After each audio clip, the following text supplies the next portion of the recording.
This is Cornwall's Pirate FM morning. It's now 20 past 8. And I said earlier, how would you take the news that you had terminal cancer? Because that is what one Camborne man has been told.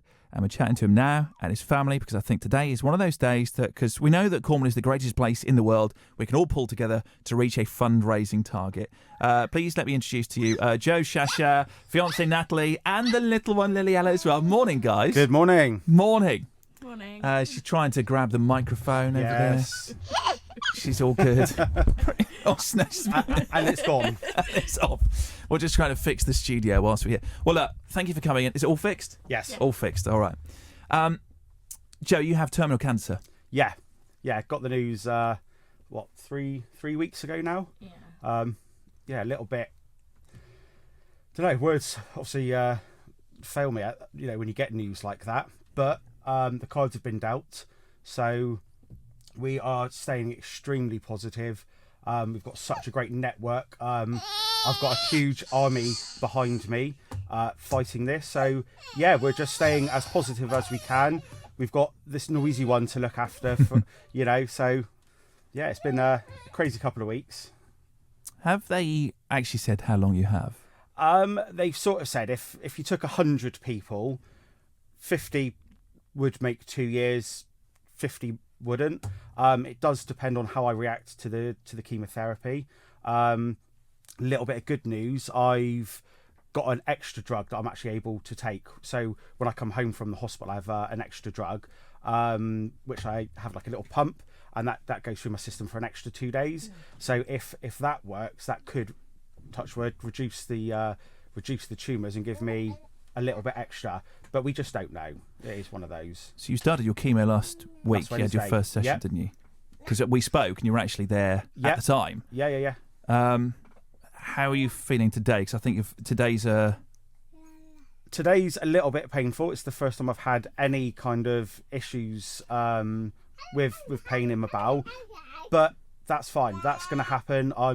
I've got my head around that, so we fight on with a smile. But that's the thing, because you are dealing with things with humour and with smiles, and so positively. But what went through your head when you were told the news? Were you on your own? Yes. When I was told that it could be cancer, I'd just gone in for a random checkup, and I took that very well. And the nurse Caddy she was like, "You're taking this very well," and I was just calm. I can't explain it. I took it in, processed it pretty quickly. Hello, Lilee-Ella.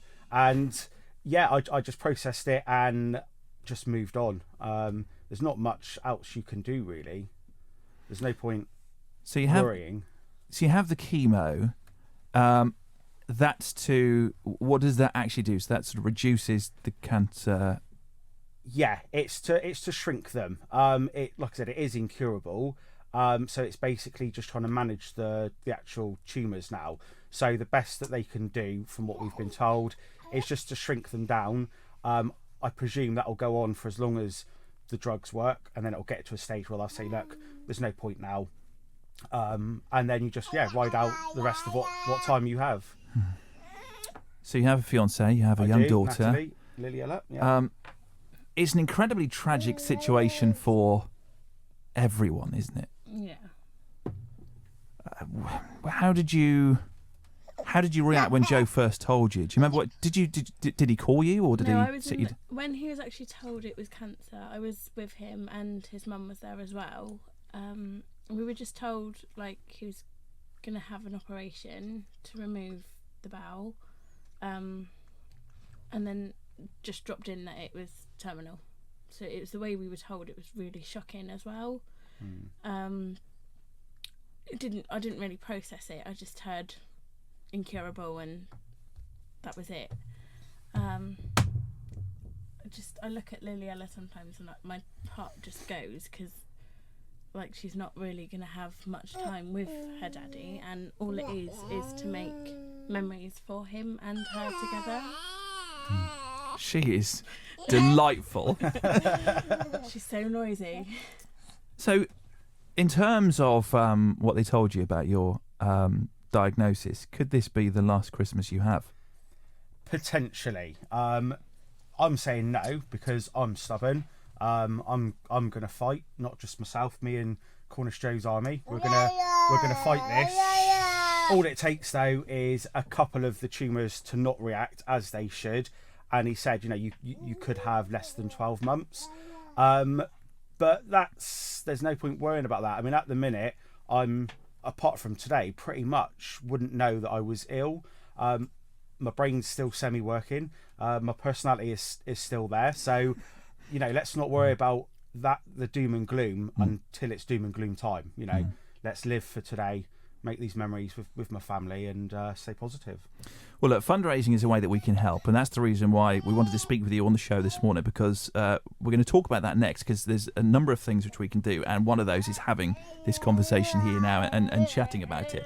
Because, Natalie, we are in the here and now, but you must have had to have thoughts about the future without Joe.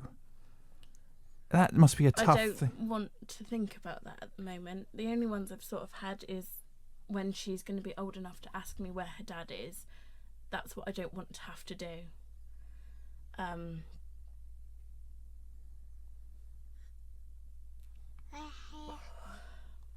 But that's fine.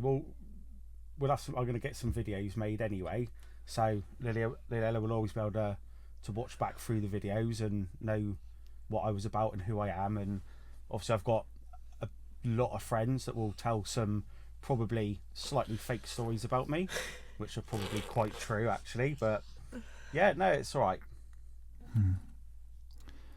There's a fundraising campaign underway at the moment, and this is to raise money for you and your family. That's correct, yeah. There is a target, and this is what we want to be able to find out more about today, because Cornwall is a great place. You have a great pool of friends.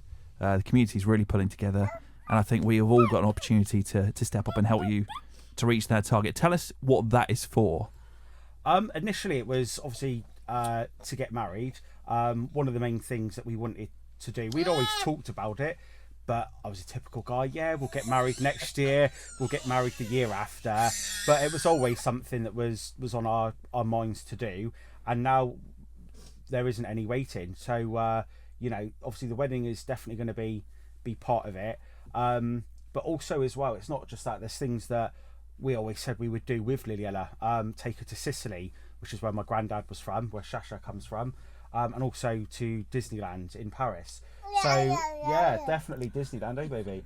So all the money is basically going to help me and my family make memories, so that when she's older, she's going to have documented videos, pictures. She's going to know that we did everything that we could, whilst I'm alive, to make her happy and know that everyone's here for her. It's how do those discussions go at home? Because you're kind of on an element of time to do everything together. I mean, do you find yourself having those conversations quite openly now? Or, I mean, I just can't begin to imagine how... It's all done with a joke, because that's the only way that we can do it. Because if you don't, you're just going to be crying and... Yeah, it's hard, because if you don't joke, you've got nothing to get up for, because you know exactly what's going to happen. You don't know when, but you know it's going to happen.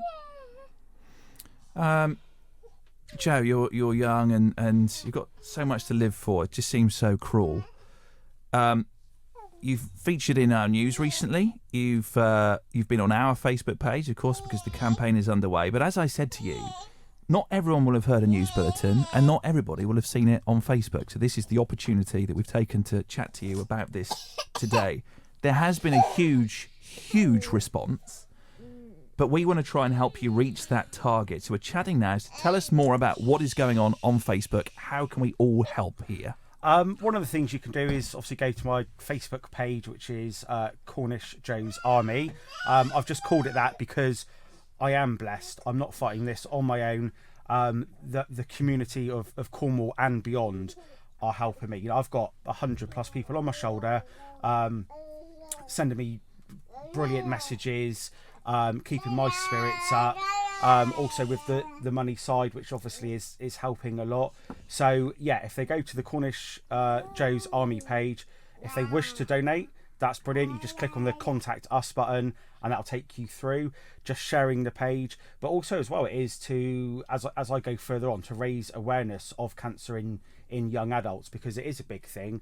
You don't think it's going to happen to you, and now that it has, I've got some experience of how I'm handling it, how I'll handle it in the future.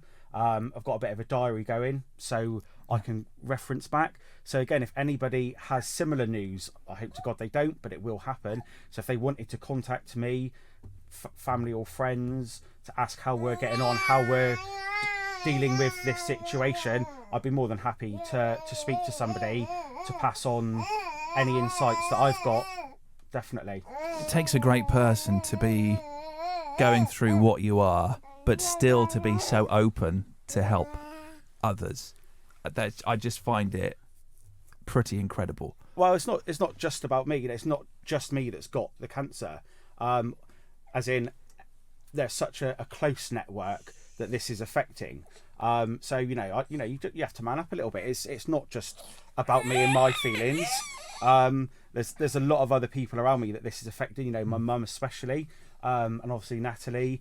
Both my grands, but then Natalie's mum, Natalie's grands. It's affecting my dad. I've got brothers, sisters, really close group.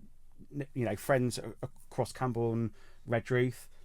So if I can help somebody from anywhere, then whether it just be a 5-minute chat, I'd be more than happy to do that. When I spoke to you last week, I started the conversation. I went, "How are you?" And then do you remember I panicked because I was like, and I apologised because I'm so sorry for saying that. It was so clunky. But actually, you've been telling off your friends for something similar, haven't you? Yeah, treat me as you normally would. In fact, I'll be the ones that will probably make you guys feel unease, because I make jokes about it all the time, because life is too short to worry.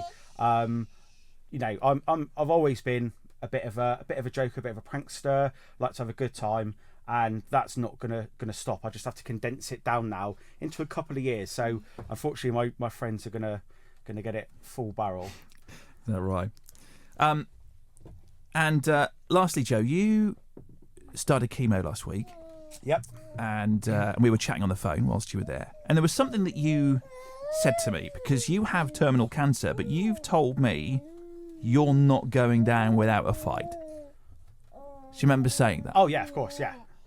It's fight or flight. As I said to somebody else before, I don't have any feathers, I can't fly, so I might as well stick my fists up and make a good fight of it. It takes a great man to deal with things the way that you have, with the support of your family, and what a beautiful family you have. So this is where we can all stand up now. So Cornish Joe's Army. Cornish Joe's Army. Yeah, give the page a like and a share if possible. If you can donate, fine. If you can, it's Christmas. We understand that it's tight for a lot of people. I've got a lot of fundraisers coming up, from people getting their bodies waxed at the Red Jackets. I've got friends that are putting on a charity football match for me. I've got my friend Stuart Pitts, who's putting on a band night at the Llewellyn Hotel. All of these events can be found through Cornish Joe's Army page. Add me on Facebook and you'll get all the events there as well. It's going to be spread like firewire, so you'll be hearing of all the events coming up. How far are you off your target now? I think we're about 2,000 something 100 off it. So it's been a remarkable turnaround, and I would just like to take this opportunity to say thank you to, first of all, family and friends that have kindly donated. Some of them have been extremely generous and unexpected, but also just the county, people that I've never met and will probably never meet, have heard the story, and obviously it's tickled something in their hearts. We as a family appreciate it so much. It's going to literally change next year for us, to be able to do the things with my daughter and what will be my wife. It's going to be absolutely incredible. So thank you from everybody in the family. Okay, well, look, thank you for your time. Natalie, lovely to meet you. Lily May, the little one there, who's an absolute superstar. For what is devastating news, you're dealing with things in such an amazing and heroic way. thank you for coming in today. No problem. Thank you. Right, let's look it up online. It's Cornish Joe's Army. So Joe and his family now going to be spending time with our digital team, with the news team. We want to make this happen today. Let's make that target achievable and turn it around. You can contact us for more information. Otherwise, do a search. Cornish Joe's Army. It's all of our chance to help out.